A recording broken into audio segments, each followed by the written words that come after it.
Sehingga Allah mengatakan yuharrifunal kalima an mawadhi'ihi. Orang Yahudi Nasrani ini diberi kitab tetapi diubah dengan akalnya. Satu contoh ya. Orang Yahudi menguasai dunia dengan ekonomi. Kenapa? Dia memisungkan ayat Allah. Allah mengharamkan riba, satu contoh. Orang Yahudi mengatakan al-bai'u mithlur riba. Jual beli itu riba lah. Riba itu jual beli sebab ada keuntungan katanya. Sedangkan sudah turun ayat kepadanya ahallallahu bai'a wa harrama riba. Allah menghalalkan jual beli dan mengharamkan riba. Dan dunia sekarang semua terpalit dengan riba. Itu jahatnya Yahudi. Dan Allah sudah janjikan bahawa dia akan buat kerosakan di permukaan bumi. Kerosakan paling besar adalah riba. Betul kan? Jadi Yahudi ubah kitabnya. Nasrani ubah kitabnya. Yang paling dahsyat sekali mereka merubah kitab bukan masalah ekonomi, masalah fiqh, bukan, tetapi masalah akidah. Uzair itu siapa? Nabiullah. Kalau dikatakan itu Nabi. Tetapi diubah oleh mereka untuk menaikkan darjat mereka. Mereka mengatakan Uzair itu anak Allah. Maka kami adalah abnaullah. Mereka mengatakan kami adalah anak Allah. Bila Allah beranak? Nasrani lagi hebat. Dia mengatakan Allah punya isteri. Siapa anaknya? Isa. Tetapi Islam mengatakan lam yalid wa lam yulad. Tidak beranak dan diperanakkan. Kerana itu masalah akidah. Wa lam yakul lahu kufuwan ahad. Tidak ada yang sekufu dengan Allah. Maka bila kita katakan Allah Ar-Rahmanu 'alal 'arsy istawa, Allah bersemayam di atas arasnya, kita katakan ia bersemayam sesuai dengan kebesarannya, sesuai dengan zatnya. Maka kami katakan lam yakun lahu kufuwan ahad. Tidak ada yang sekufu sebagaimana yang dijelaskan dalam Al-Quran tadi. Jadi Allah Subhanahu wa taala kita katakan tidak ada yang sekufu dengannya, tidak ada yang setara dengannya dan tidak ada semisal dengannya. Maka ini masalah tauhid. Dan orang Islam sudah lebih teruk daripada Yahudi dan Nasrani. Sekarang musim Maulid kan? Kalau Yahudi Nasrani mengatakan Allah itu anak-anak, anaknya Uzair kata Yahudi, anaknya Isa kata orang Nasrani. Itu kalau ikut logik, itu tak syirik lah. Kalau ikut logik, pada manusia dia masih diangkat sebagai bapa. Tetapi di dalam akidah orang-orang yang dikatakan orang Islam sekarang lebih teruk daripada Yahudi dan Nasrani. Kenapa? Kerana mereka mengangkat Allah Subhanahu wa taala, mengangkat Allah Subhanahu wa taala, ya, tidak seperti orang Yahudi dan Nasrani. Walaupun orang Yahudi ada kata-kata tadi syirik, orang-orang Islam lebih syirik sekarang. Apa dia? Dia mengangkat Nabi lebih tinggi daripada Allah Subhanahu wa taala. Besok banyak yang komen ni. Saya tahu. Sekarang musim Maulid, mereka sedang apa? Sedang membaca berjanji. Di dalam rangkap berjanji, saya sedang menulis semula. Yang kedua ni, saya tulis semula, akan ditebarkan juga insya-Allah. Tidak ada maulid kecuali baca berjanji. Inilah sekarang. Dalam berjanji, rangkap-rangkap syairnya dipenuhi dengan syirik. Khurafat tahayyul. Satu contoh. Dan antum semua sudah dengar ni penerangan saya, tapi apa salahnya kita sekali lagi kita jelaskan. Di dalam rangkap syair, di dalam berjanji ada syair yang berbunyi anta syamsun, anta badrun, anta badrun, anta nurun fauqa nurin. Tahu terjemahnya? Tahu terjemahnya? Memang orang baca berjanji itu suka kerana membaca macam baca Al-Quran. Lagunya sedap. Seperti Al-Quran lagunya sedap. Tetapi kalau dia tahu maknanya, subhanallah, dia akan bertobat. Apa arti anta syamsun? Engkaulah matahari. Minta maaf saya diganggu oleh batu. Engkaulah matahari. Anta badrun. Engkaulah yang Muhammad bulan purnama. Awal siang tu yang menerangi bulan, menerangi bumi adalah matahari. Kalau malam bulan purnama. Anta syamsun, anta badrun, anta nurun fauqa nurin. Engkaulah ya Muhammad cahaya di atas cahaya Allah Subhanahu wa taala. Apa hukumnya ni? Saya nak tanya apa hukumnya? Syirik. Bismillah. Apakah berjanji ini dibatalkan di Malaysia? di Singapura, di Indonesia atau di negeri Islam yang lain. Tidak dibatalkan. Bukankah itu kesyirikan? Bukankah itu satu kesyirikan? Jadi kalau para nabi dan para rasul diutus oleh Allah Subhanahu wa taala untuk menghapuskan kesyirikan, kesyirikan yang sedang bermaharajalela di dalam masyarakat kita sekarang adalah antaranya adalah berzanji. Kenapa kita perlu diam?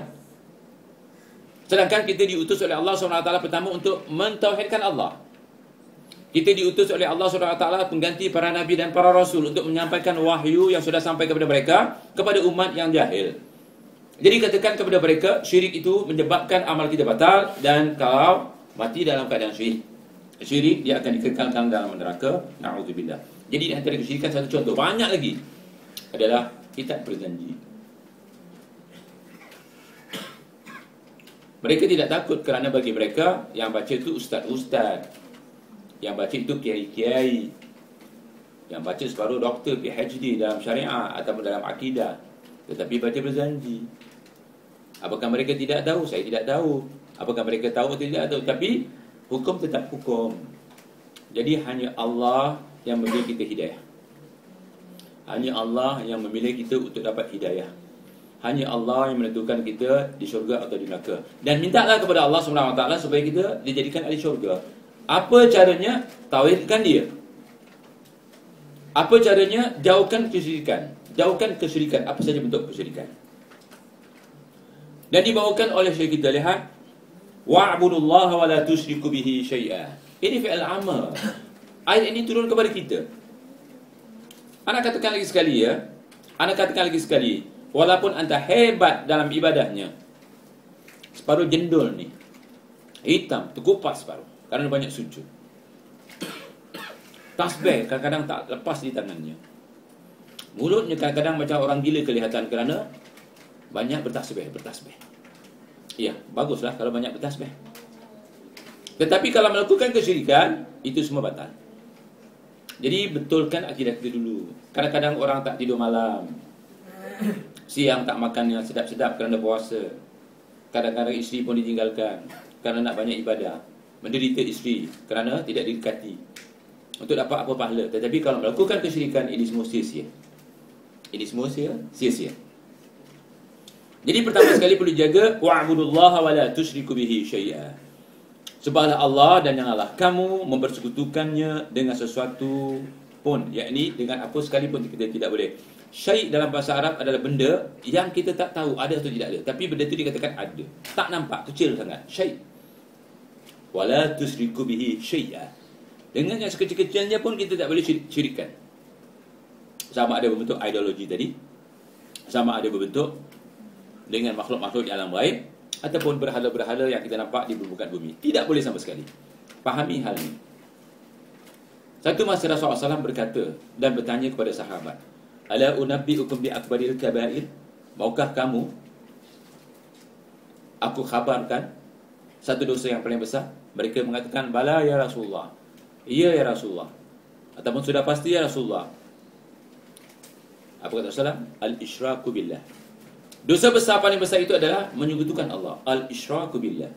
Di hadis yang lain, al-isyraku billah wa uququl walidain. Melakukan kesyirikan kepada Allah dan derhaka kepada mak bapak. Itu dosa besar. Makanya nak katakan tadi, sering bila disuruh menyembah Allah, jangan menyekutukannya, maka diiringi dengan berbuat baik kepada mak bapak. Kerana itu termasuk dosa besar. Subhanallah. Ayat tadi memberkatakan bagaimana hubungan kita dengan Allah, bagaimana hubungan kita dengan mak bapak. Dan lihat ayat seterusnya. Cantiknya, sematnya agama Islam ni. Indahnya agama Islam ni. Sempurnanya agama Islam ni. Sehingga apa saja disebut. Apa saja disebut. Apa persoalan ada dalam agama Islam. Apa saja kamu nak tanya ada jawapannya. Sehingga kata Abu Hurairah dalam hadis Bukhari, allamana Rasulullah sallallahu alaihi wasallam kulla syai'in hatta al-khira'ah. Rasulullah SAW sudah mengajarkan segala-galanya, hatta nak buang yang besar, hatta nak cebok, cara menghadapnya, cara istinjaknya. Misalnya tidak ada air, kita diajar menggunakan batu, jangan kurang daripada 3 dan sebagainya. Ini sudah diajar. Sehingga tidak ada burung yang terbang kecuali diajar oleh Rasulullah SAW bagaimana dan apa dia. Subhanallah, sampai itu diajarkan, kita masih meraba-raba mencari yang lain. Kenapa? Karena kita meninggalkan Quran dan hadis. Jadi bab akidah, kita kembali kepada hadis. Selagi kembali kepada Quran hadis, kita tidak akan disesatkan buat selama-lamanya. Lihat ayat seterusnya. Lihat ayat seterusnya. Qul ta'alu atlu ma harrama rabbukum alaikum alla tusyriku bihi syai'a wa bil walidaini ihsana wa la taqtulu awladakum min imlaq nahnu narzuqukum wa iyyahum wa la taqrabul fawahisha ma dhahara minha wa ma batan wa la taqtulun nafsa allati harrama Allahu illa bil haqq dzalikum wasaqakum bihi la'allakum ta'qilun dzalikum wasaqakum bihi la'allakum ta'qilun ولا تقربوا مال اليتيم إلا بالتي هي أحسن حتى يبلغ أشده وأوفوا الكيل والميزان بالقسط لا نكلف نفسا إلا وسعها وإذا قلتم فاعدلوا ولو كان ذا قربى وبعهد الله أوفوا ذلكم وصاكم به لعلكم تذكرون وأن هذا صراطي مستقيم فاتبعوه ولا تتبعوا السبل فتفرق بكم عن سبيله ذلكم وصاكم به لعلكم تتقون. Katakanlah ya Muhammad, marilah ku bacakan apa yang diharamkan atas kamu oleh Tuhannya. Apa yang diharamkan? Cuba lihat. Iaitu, janganlah kamu mempersekutukan sesuatu dengan dia. Dengan sesuatu yang anda katakan syai' tadi, sesuatu kecil tetapi dia ada. Sehingga sekecil itu pun Allah tidak boleh dipersekutukan. Jadi pertama sekali, jangan menyekutukan Allah dengan sesuatu. Tolong ini dipahami. Yakni buat syirik. Jangan buat syirik. Kedua, berbuat baiklah terhadap kedua orang ibu bapa. Setelah disuruh mentauhidkan Allah, dilarang menyekutukannya, maka disuruh berbuat baik kepada dua orang bapa, kedua orang tua kita.